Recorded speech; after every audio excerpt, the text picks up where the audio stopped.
Donc là, on est le. Attends, je vais mettre quand même, je vais le cadrer un petit peu quand même. C'est bon. Tu vois, donc c'est le 8e chapitre de Nefesh HaChaim. Ça parle des chérubins. Hmm. Et en fait, à chaque fois, si tu veux, l'idée par derrière, donc tout le livre du Nefesh HaChaim, une des idées principales, c'est de montrer comment est-ce que Hachem, il réagit par rapport, en fait, à ce que comment l'homme, il réagit lui-même. Le Zohar, il dit même, tu vois, que c'est pour ça que je suis pas content de ce que je fais. À part ça, c'est parce que tu vois, ce qui est marqué dans le Zohar, c'est si jamais un homme, il est toujours heureux, alors Hachem, il est toujours heureux avec lui. Si jamais un homme, par exemple, il essaie d'être difficile avec lui-même, qui s'impose des restrictions, alors Hachem, il suit ce chemin. Bref, tu vois, mais ça, il va le dire plus tard. Pour l'instant, il ne dit pas ça encore. Il va parler des chérubins. Donc, il y a marqué, donc il ramène dans les chérubins, il y avait une distinction. Bon, je lis le texte et puis voilà. הנה רבותינו זיכרונם לברכה אמרו בעניין הקירובים כיצד הם עומדים. רבי יוחנן ורבי אליעזר, אחד אמר פניהם איש אל אחיו, ואחד אמר פניהם לבית. Donc, il y a une discussion dans le Talmud dans la Batra, les chérubins qu'il y avait dans le temple, comment est-ce qu'ils étaient dressés. Il y en a un qui dit se regarder l'un l'autre, il y en a un qui dit qu'ils regardent vers l'intérieur. D'accord. Donc, l'Agmara dit Ulman de Amar, c'est bon. Ulman de Amar, c'est bon, c'est bon, c'est bon. Pourquoi j'ai fait ça? Ah ouais. On avait parlé des chevaux. Oui, on a dit, on a fini, on a commencé, mais là, c'est là où ça commence. C'était dans la fin du chapitre 7, ça parle des chérubins. Dans le chapitre 8, il continue. Tu vois, il avait dit qu'une phrase, tu vois. Donc maintenant, il dit, donc, d'accord, donc chacun, il regarde l'autre, et Khadama, il dit non, il regarde vers l'intérieur. Le mandama pnem Michel arrive, et selon celui qui pense qu'ils se regardaient l'un l'autre, Aketiv ou pnem la baït, et un verset qui dit explicitement qu'il regardait vers l'intérieur. vers l'intérieur. לא קשה, כאן בזמן שישראל עושים רצונו של מקום, כאן בזמן שאין ישראל עושים רצונו של מקום. באים רש"י. Donc ça veut dire, l'Agma a dit, en fait, ça dépendait, en fait, si jamais les Juifs ils faisaient les mitzvot, alors les deux chérubins, ils se regardaient l'un l'autre. Si jamais les Juifs ne faisaient pas les mitzvot, alors chacun, il regardait vers l'intérieur et ils ne se regardaient plus l'un l'autre. Bref, ça c'est un avis. Ça c'est l'avis de celui qui dit qu'ils se regardaient l'un l'autre en général. Et l'autre avis dit, Ulman de Amar pnem la baït, actif pnem michel achiv, למצדדי הסדודי, אז לומר קצת לבית וקצת זה לזה, עין רש"י. C'est-à-dire qu'il y a deux avis. Donc il y a un avis qui pense dans la Gemara que quand les Juifs faisaient les mitzvot, ils se regardaient face à face. Quand ils faisaient la vérote, les deux chérubins ils regardaient vers l'intérieur du Beth Amikdash. L'autre avis il pense qu'ils ne bougeaient pas les chérubins, ils étaient simplement en diagonale et ils regardaient entre, tu vois, si tu prends, il y a le côté en face à face et à l'intérieur, ils étaient au milieu. Ils étaient en diagonale, tu vois, dans un chemin diagonal entre l'intérieur et le milieu. C'était comme ça que les chérubins, ils étaient dans le Beth Amikdash de Shlomo. D'accord? C'est bon? Donc maintenant, ça c'est la Gemara. vous avez un cheval, il est aussi que des lits quand bisman chez Israël aussi, des kevan des cas cette rouim penem la baït, lo yalem la sot siman chez Israël aussi moyen son makom. Donc il dit que la raison pour laquelle selon le deuxième avis, on ne peut pas faire une différence entre dans le cas où les Juifs faisaient les mitzvot ou pas les mitzvot, c'est parce que puisque en fait la manière dont c'était construite, normalement c'était vers l'intérieur, donc il fallait qu'il reste toujours vers l'intérieur, donc c'était toujours en diagonale, selon cet avis-là. 24 voix tasfot, les mistama et midum techia, les fimachayu aussi, c'est-à-dire que selon cet avis-là, ils étaient toujours vers l'intérieur, quoi qu'il arrive, parce que c'était comme ça qu'il devait être, même quand les Bnei Israël faisaient les mitzvot. Donc il dit, lui il demande en fait quel est le sens de cette discussion. Et pourquoi est-ce qu'ils auraient mis en fait les chérubins qui regardent vers l'intérieur et pas l'un l'autre, alors qu'on sait que ça c'est à l'époque du temple de Salomon. À l'époque du temple de Moshe, dans le temple de Moshe, c'est marqué clairement qu'ils se regardaient l'un l'autre. Alors il demande pourquoi est-ce que dans le temple de Salomon, selon cet avis, on aurait mis les chérubins regardant vers l'intérieur. Dans le deuxième village, il n'y avait plus de chérubins, il n'y avait plus rien. Il n'y avait qu'une pierre. Il y avait la pierre philosophale, comme ils disaient les noms. On dit que ça veut dire la pierre, une pierre, on dit que de là le monde il avait été créé, mais il n'y avait plus les l'arche. Il n'y avait plus le Beth Amikdash, il n'y avait plus l'arche sainte, il n'y avait plus les chérubins, etc. Parce que tout ça, ça a été pris par les... La pierre philosophale, c'est les francs-maçons. Oui, mais c'est dans le Beth Amikdash, c'est pas ça qu'ils appellent, mais l'idée, ça s'appelle en hébreu, ça s'appelle Even Ashtia, la pierre par laquelle le monde il a été établi. Et ça, c'est la pierre qui reste sur la mosquée. Je ne sais pas, on dit normalement l'emplacement de cette pierre, c'est là où est la mosquée, normalement. Parce que je crois qu'il y a une pierre. Je ne connais pas, franchement. Je ne suis jamais renseigné, je ne suis pas tellement, franchement, en bref, mais en tous les cas, dans le deuxième Beth Amikdash, il n'y avait pas de chérubins. Il n'y avait que dans le Mishkan de Moshe, et dans le temple de Salomon. Et donc il demande pourquoi est-ce que dans le temple de Salomon, en fait, ils auraient fait qu'ils regardent vers l'intérieur et pas l'un en face de l'autre, comme c'est dans le temple de Moshe. Alors, c'est bon. Voilà, voilà. Donc c'est ce qu'il dit, c'est difficile. Lama amidum techila kove Shlomo penem mitzudadim velo ishalachiv mamash. Pourquoi est-ce que Shlomo il a changé selon cet avis-là? Pourquoi est-ce qu'il aurait changé de ce que Moshe il avait fait, de mettre les chérubins plutôt regarder vers l'intérieur, regardant vers l'intérieur plutôt que face à face, d'accord? Donc la réponse, ou que Moshe amu pe'aketsan mevachin tanu habanan ve'asafta deganecha. Donc il est marqué dans le verset de la Torah, tu vas labourer et tu vas récolter ton grain ou ta Semence. semence. Voilà, ça veut dire voilà.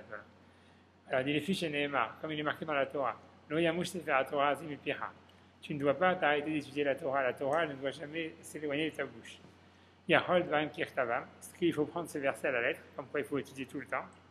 Talmud Lomar, le verset il vient t'apprendre. Non, et tu prendras ta semence. Donc, c'est-à-dire que tu dois travailler pour récolter ta récolte. Donc, il dit donc, il faut que tu fasses la Torah, mais qu'en même temps, tu travailles pour gagner ta vie. Ça, c'est dit, Rabbi Ishmael, ça, c'est la vie de Rabbi Ishmael. Et Rabbi Shimon Bar Yochai, lui, il dit, il n'est pas comme ça. Rabbi Shimon Bar Yochai, on a déjà vu qu'il est dans la grotte, etc. Il dit, Amar Evsha Adam Choresh Beshat Harisha. Si tu dis qu'un homme, il doit travailler à labourer quand c'est le moment de labourer, et qu'il doit récolter quand c'est le moment de récolter, quand est-ce que tu veux qu'il étudie? Tu vois? À l'époque, il n'y avait pas encore Manex. Ni SOS 26. Tu vois? Et là, Bisman, c'est une histoire aussi où ils chez le Makom. Il dit, mais quand les Juifs ils font les mitzvot, mais leur tam nasit les acherim. Leur travail, il est fait par les autres. Et eux, ils sont libres pour étudier la Torah. Ou Bisman, j'ai un Israël aussi où ils sont chez le Makom, et quand ils ne font pas les mitzvot, alors, mais leur tam nasit l'idée Asman, c'est là où ils sont obligés de travailler. Et c'est sur ça que le verset dit, tu devras travailler pour labourer, ça veut dire que tu dois travailler quand tu ne fais pas les mitzvot. Mais en fait, selon Rabbi Shimon, donc il y a deux avis dans la Gemara. Lui, si tu veux, le Nefesh HaChaim, il veut dire que les deux avis qu'il y a dans la Gemara dans Brachot, ils vont être connectés avec les deux avis qu'il y a au niveau des chérubins dans le Shlomo. Donc, c'est ça la fameuse marloquette où il faut travailler. Ouais, voilà.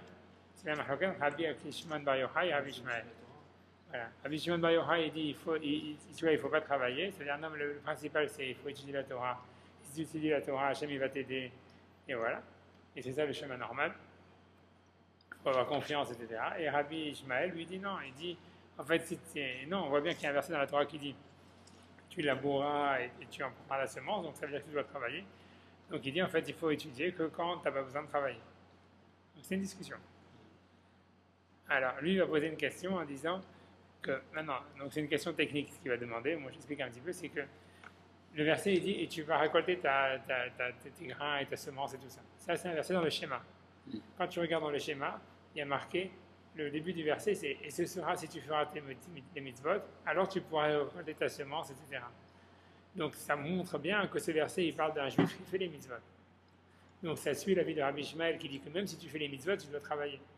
Par contre, l'avis de Rabbi Shimon Bar Yochai qui explique ce verset quand on ne fait pas les mitzvot, il ne colle pas avec le début du verset.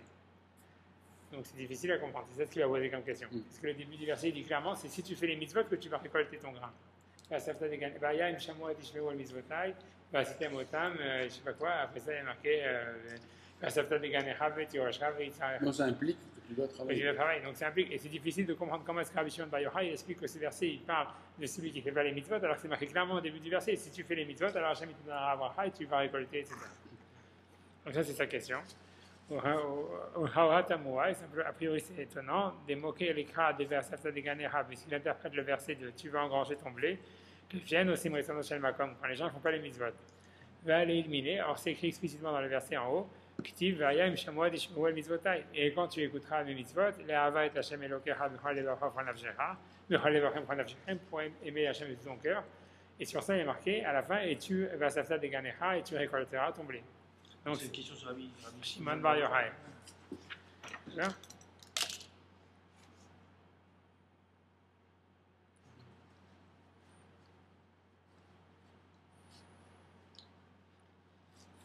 Alors, qu'est-ce qu'il va répondre? אבל העניין, כי ודאי שאין דעת רבי ישמעאל שיהיה רשות נתונה לאדם לפרוש חס ושלום אז מועד מעסק התורה. Alors il dit, c'est sûr que même Rabbi Ishmael, lui, il n'a jamais dit qu'un homme il devait ne pas étudier la Torah et qu'il pouvait travailler en disant je sors de l'argent et je ne étudie pas la Torah. Mais la ça que parle ça. veuillez battre le toit mais c'est la Torah, les gamins chas v'shalom, et que pendant ce moment-là, il n'étudie pas la Torah. Omnam, Remazo Abishmael Bishon Wakadosh, Abishmael a simplement dit, Anhek ben minak derecheret. Ça veut dire, quand tu étudies la Torah et tu fais les mitzvot, ça doit rester pour toi le principal, mais il faut que tu travailles quand même pour que ça aille suivant la nature. Otseloma, ima divrei Torah, ça veut dire, en même temps que tu étudies, tu travailles, et nous, chez Gambo Toa, tu es chamouetet, chez Ata, Osek, Beparnasa, Kedat Soer, Bacheach, Nechiot, Nefesh, Akol Panim, Berayone, Marshavtecha, Ate, Meria, Rak, Bedivrei Torah. Tu travailles et tu étudies en même temps. Ouais, voilà, c'est bon, c'est ce qu'il veut dire. Lui, il veut dire ça. Il veut dire que même selon Rabbi Shmuel, Rabbi Shimon Bar Yochai, en fait, il veut dire que Rabbi Shimon Bar Yochai, il est plus cool que Rabbi Shmuel. Il veut dire que Rabbi Shmuel lui dit tu dois travailler pendant et étudier en même temps. Ouais, okay. Et Rabbi Shimon Bar Yochai, il dit non, il dit ça va, t'as étudié et c'est bon. Voilà. Et il veut dire. Rabbi Shmuel, c'est ça, c'est une idée intéressante, c'est tu étudies, tu travailles et tu étudies en même temps. Tu travailles, mais tu as quand même la marche de Ouais, exactement. de faire de. Ouais, exactement. C'est ça ce qu'il veut dire, tu vois. Bon, c'est comme, je peux raconter une histoire sur ça avec comment il s'appelle, Rabbeinu Gershon, Ibn Zatzal, que lui, il disait, tu vois, que quand il était dans les camps de concentration, alors qu'il était, tu vois, là-bas, et qu'il disait, c'est maintenant qu'il faut étudier, parce que jusqu'à maintenant, on était à la yeshiva, il n'y avait pas de difficulté d'étudier. Maintenant, quand ils nous font travailler, c'est là où est-ce qu'il faut étudier. Alors, tu suis Rabbi Shmuel. Ouais, c'est ce qu'il disait en tous les cas, tu vois, avec Gershon, c'est ça. Et vous, c'est Marc Loguet dans la Gemara Dans la Gemara, c'est dans Brachot, dans Brachot, la Médaille à Moudbet, mais lui, il va expliquer que Rabbi Shmuel, lui, il n'a jamais dit qu'il fallait travailler et sans étudier, il voulait dire que même quand tu travailles, tu dois étudier. C'est ça ce qu'il veut dire. Il ramène un autre passage de la Gemara, où il est marqué Vechen Rava Amar le Talmida, Rava dit à ses élèves, Beyom Nissan Vetishri Lotit Chazu Kamai Daika, ça veut dire quand vous êtes pendant les mois de récolte et les mois de vendange, vous ne devez pas être devant chez moi, ne venez pas à la yeshiva. Chez nous, la voie les bêtes midrasho, mais ça il leur a dit simplement de ne pas venir à la yeshiva, mais il leur a pas dit de ne pas étudier. Est-ce qu'il travaillait, Rabbi Shmuel? Il ne travaillait pas, lui. Non, c'est rien, tu vois, franchement. A priori, peut-être que oui, tu vois, c'est possible. On ne sait pas. Franchement, moi, je ne sais pas, on sait peut-être sur ça. Mais si son idée c'est de travailler et en même temps étudier, c'est qu'il le faisait. C'est comme Shimon Bar Yochai. Ouais, non, mais lui, C'est quelque chose que lui Lui, il n'a jamais travaillé, Shimon Bar Yochai. Ouais, mais les autres Tanaïm, ils avaient travaillé. Tu vois, beaucoup de Tanaïm qui travaillaient. Ça dépendait desquels, tu vois. Il y en avait, tu vois, qui avaient la vie super cool et il y en avait qui travaillaient comme des malades. Même dans la Mishnah. Ouais, voilà, il y en avait qui travaillaient dans les charbons, il y en avait qui étaient cordonniers, il y en avait qui avaient des travaux très pénibles. Il y en avait par contre, tu vois, qu'ils avaient des magots dans leur. Tu vois, tous ceux qui descendaient, tu vois, de David Amer, tous ceux-là, pas Hillel, mais ça veut dire après Hillel, lui, c'est celui qui était pauvre de toute sa décennie. Après lui, toute sa génération, c'était tous des super friqués. Tu vois, des mecs, tu vois, qui. Mais bon, mais il ne faut pas croire que c'est plus facile pour les riches que pour les pauvres. Hein. Ça veut dire que tu vois que pour les riches, c'est super difficile de vouloir se mettre à étudier alors qu'il n'y a rien qui te motive. Hein. Imagine un mec qui a tout. C'est des mecs qui avaient tout, des mecs qui tu vois, ils peuvent avoir tout ce qu'ils veulent. Et les mecs qui décident, non, moi je vais étudier à la yeshiva toute la journée, je vais devenir un Tana, je vais écrire des Mishnayot et tout ça, c'est super fort. C'est d'être plus fort qu'un mec que de toutes les manières, bon, qu'est-ce que c'est sa vie? C'est d'être cordonnier. Alors il est content d'étudier un petit peu, tu vois, et de donner un cours quand il peut, tu vois. Ouais, parce que l'étude, c'est plus haut que son. Voilà, c'est ça.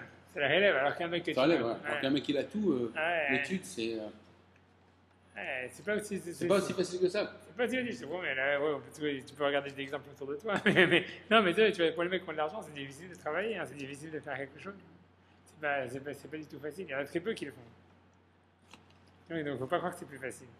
Mais bon, Rabbi Shmuel, a priori, il devait travailler, je pense, je sais pas, tu vois. Ah non. Tu penses pas, Dario? Tu penses pas? Non.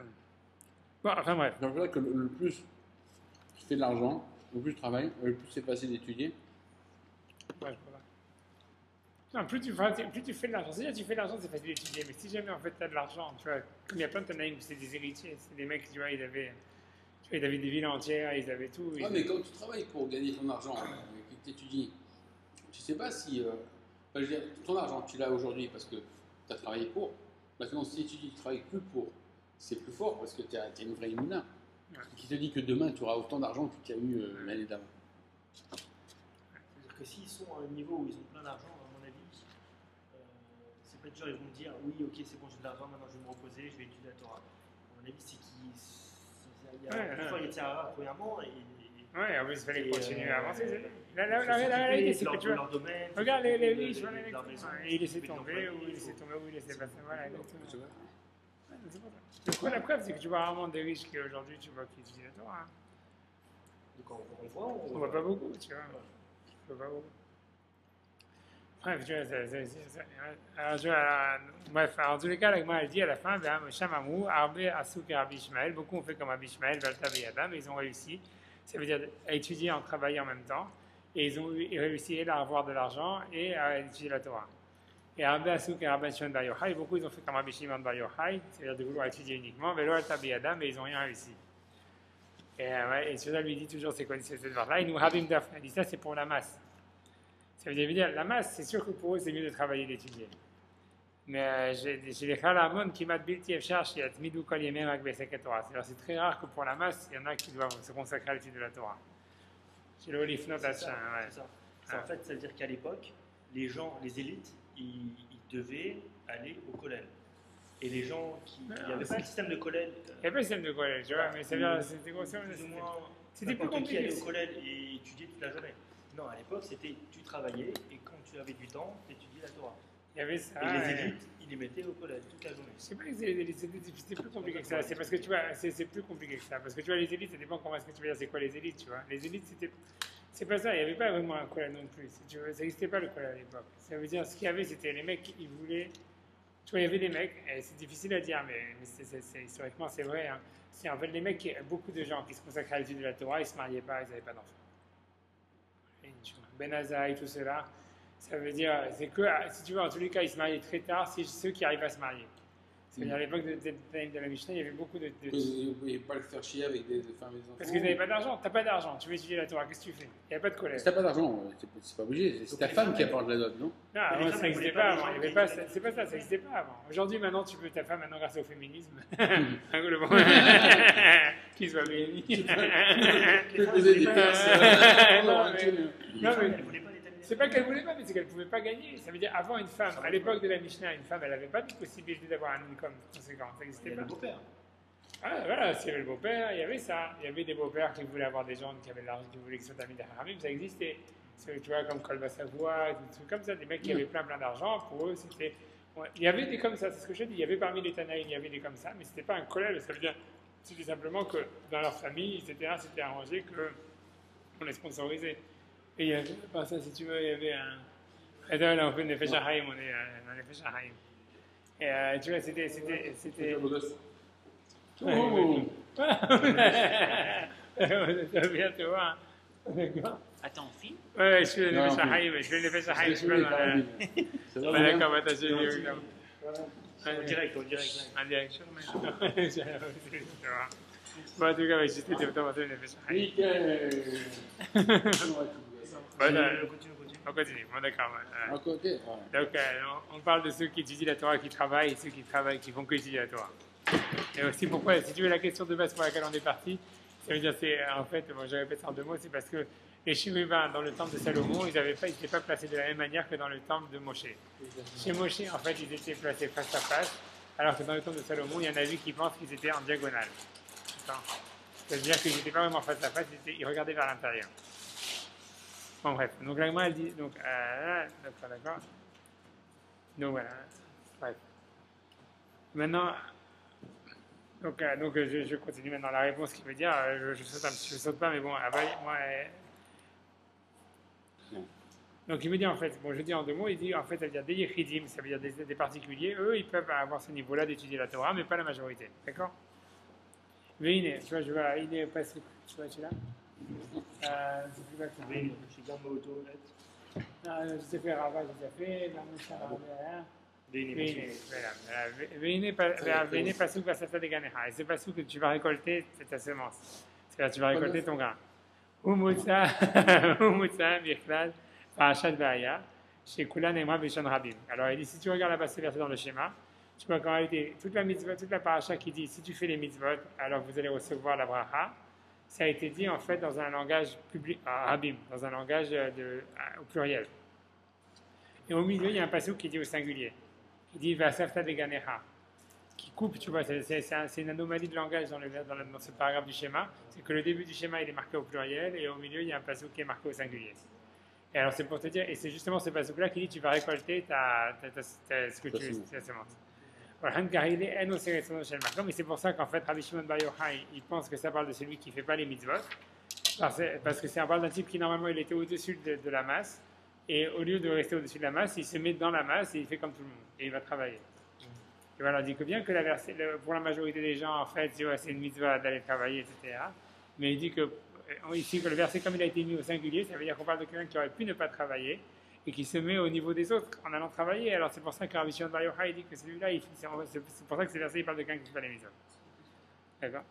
La reine Kaïli a noncé son makom parce que chez mes fans Asmo Afnat mais 5 parasato parce qu'il se détourne de l'étude de la Torah pour travailler. Alors maintenant, il va expliquer qu'est-ce que ça veut dire les chérubins, quel rapport avec les chérubins. Je ne sais pas si on va pouvoir terminer, on a 10 minutes, on va essayer d'avancer. Parmi les chérubins, il y avait un des chérubins qui représentait Hachem, et l'autre, il représentait le peuple d'Israël. Vacheni à l'Israël Segulato. וכפי התקרבותם ודבקותם של ישראל אליו, ידבר שמו או להפך חס ושלום, היה ניכר הכל בעניין עמידת הכתובים דרך נס ופלא. Et si tu veux, donc les chérubins, ils symbolisaient en fait le rapport que le peuple d'Israël il avait avec Hachem, d'une manière miraculeuse. D'accord. Alors, im penem yasher yehezu elav yidbar shemo gam akerubim amdu as penem mishel achiv. Ça veut dire quand les peuple d'Israël ils regardaient Hachem face à face, alors les chérubins aussi se regardaient face à face. Et mafrou penem miat ou metzadeh azudé. Si jamais c'est détourné un petit peu sur les côtés. Car haya nikar tekef abakirubim. Ainsi c'était visible sur les chérubins. Ou im chazva shalom ifnu euref. Et si jamais carrément ils se détournaient la nuque, gam akerubim, même les chérubim ou les chérubins, ils se détournaient la tête et ils se regardaient dos à dos. D'accord. Mais c'est quelqu'un qui les tournait ou qui tournait? Non, c'était miraculeux. Miraculeux. Je sais que tu as du mal à comprendre. C'était un des miracles du Beth Amikdash ou pas? Ouais, a priori. Ce qui a marqué, en tous les cas. Et donc, justement, et c'est pour ça que l'Agma dans Yoma a dit que quand c'était les 3 fêtes de pèlerinage, on levait la parochet, ça veut dire le rideau qui séparait le saint du saint des saints, pour montrer au peuple d'Israël quel était leur niveau par rapport à Hachem. Si jamais ils voyaient en fait qu'ils étaient face à face, ça veut dire qu'Hachem il les aimait. Si jamais c'était comme ça, ça veut dire qu'Hachem il n'était pas content, etc. Et tout le monde voyait Ouais, tout le monde avait le droit d'aller voir. Ça veut dire pendant le premier Beth Amikdash de Shlomo, tout le monde avait le droit de regarder le Saint des Saints. C'est un chidouche, tu vois, mais c'est ce que l'Agma dit. C'est-à-dire qu'à l'époque du Beth Amikdash de Moshe, il n'y avait personne qui pouvait regarder le Saint des Saints que Aaron, quand il rentrait à Yom Kippour, amenait dans le Saint des Saints. Le Mishkan, tous les Kohanim pouvaient rentrer, ils rentraient tout le temps pour faire le service, pour allumer la menorah et faire la kétoret et tout ça. Mais en fait, dans le Saint des Saints, il n'y avait que il n'y avait que Aaron qui pouvait rentrer à Yom Kippour. Mais ça, c'était dans le temple de Moshe. Mais une fois qu'il y a eu le Beth Amikdash de Shlomo, tous les Juifs pendant les fêtes de pèlerinage, ils ne pouvaient pas rentrer dans le Saint des Saints, ils pouvaient regarder à l'intérieur. C'était, si tu veux, comme quand tu vas aujourd'hui faire la queue pour aller au MoMA ou aller à...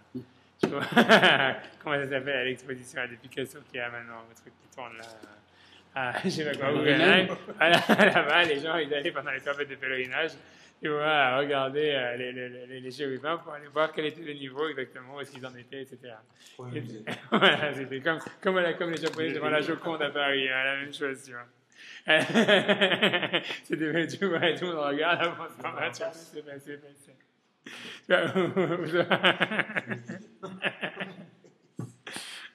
Tu vois, d'accord. Vous autres, Tegouma et Mataï Barahame, donc. Bref, donc le Zohar il dit Mataï Berhamim, tu vois, Marlé, Béchash, Akrobi, Marzigim, ou Mistaklim, Panim, Panim. Donc quand ils se regardaient face à face, donc ça montrait qu'en fait, que les Israël, ils étaient, tu vois, en face de Hachem. Tu vois, je lis directement la parenthèse en hébreu, comme il s'adhère, ok. Ou Barachat Harimot, tu vois, Shevet Achim, qui Béchash, Ayou, Mistaklim, c'est basé, Panim, Panim, Katouf, Matavu, Manaïm. Et donc c'est quand ils se regardaient en face, et donc ça voulait dire que tout allait bien. Et si jamais il y en avait un qui regardait. Et quand il y en avait un, parce qu'il y en avait un qui était un garçon, l'autre qui était une fille, et quand il y avait le garçon qui regardait pas la fille, ou le contraire, alors ça voulait dire que c'était la catastrophe. Alors c'est lequel, Hachem et Israël? Ça, on sait pas, tu vois, c'est pas clair. A priori, c'est sûr qu'Israël c'était le féminin, à mon avis, tu vois. Ouais. Donc, le Kolman Chayou Israël, mais même lui, il va dire à la fin que c'est pas sûr. Kolman Chayou Israël, Zakaïm, Akroim, Ayudvukim, Betvekut, Panim et Panim, mais quand les Israël faisaient les mitzvot, donc ils se regardaient face à face. Voilà, et c'est tout ce qu'il veut répéter à chaque fois, de dire que donc comme ça, ils savaient à chaque fois s'ils étaient leur niveau, s'ils étaient purs ou s'ils n'étaient pas purs. Voilà, donc la suite est dans le prochain épisode du chapitre 9. Parce qu'il n'a pas encore répondu à sa question sur laquelle il était venu, à savoir pourquoi est-ce que dans l'époque de Shalomo c'était différent que dans l'époque de Moshe. C'était une de ses questions à la base. Donc vraiment, il va revenir dans le chapitre 9, il va répondre. D'accord. Il va expliquer en fait qu'il y a une différence entre la génération du désert et la génération de Moshe, de Shlomo. D'accord. Et bon, ça, on s'arrête là pour l'instant.